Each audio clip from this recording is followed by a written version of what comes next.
নাহমাদুহু ওয়া নুসাল্লি আলা রাসূলিহিল কারীম বিসমিল্লাহির রহমানির রহিম।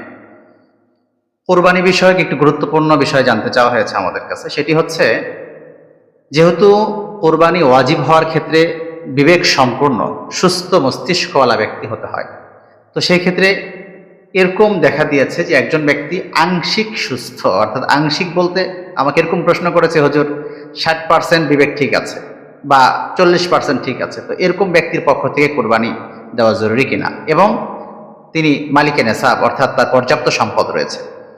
আসলে কুরবানি না করার ক্ষেত্রে যেটি বলা হয়েছে, যদি কেউ মস্তিষ্কের ভারসাম্যহীন হয়, অর্থাৎ যদি পাগল হয়, পাগল ব্যক্তির উপর কুরবানি ওয়াজিব না, সে মালিকে নেসাব হোক বা না হোক।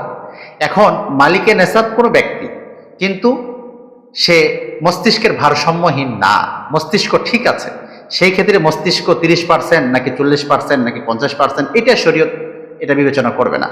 এবং এটা আলাদা কোনো ম্যাটার্স, এটা আলাদা কোনো মাপবার কোনো যন্ত্র শরীয়তে নাই যে না তার মস্তিষ্ক কি পরিমাণ আছে, কম না বেশি। হ্যাঁ, মস্তিষ্ক ঠিক আছে, সে নিজের খাবার বুঝে, নিজেকে চিনে, সন্তানদেরকে চিনছে। হ্যাঁ, মাঝে মাঝে তার মস্তিষ্ক ঠিক থাকছে না, এটা আলাদা কথা। এবং এটা যদি হয় যে না মোটামুটি সর্বসময় ঠিক আছে, কোনো এক সময় হয়তো বা অল্প সময়ের জন্য সে ঠিক থাকছে না, তারপরেও মালিকের নেসাব যদি হয়, এরকম ব্যক্তির উপর কোরবানি ওয়াজিব হবে। আল্লাহ তাআলা আমাদেরকে সহি বুঝে মানবার তৌফিক দান করুন। ওয়া আখিরু দাওয়ানা আনিল হামদুলিল্লাহি রাব্বিল আলামিন।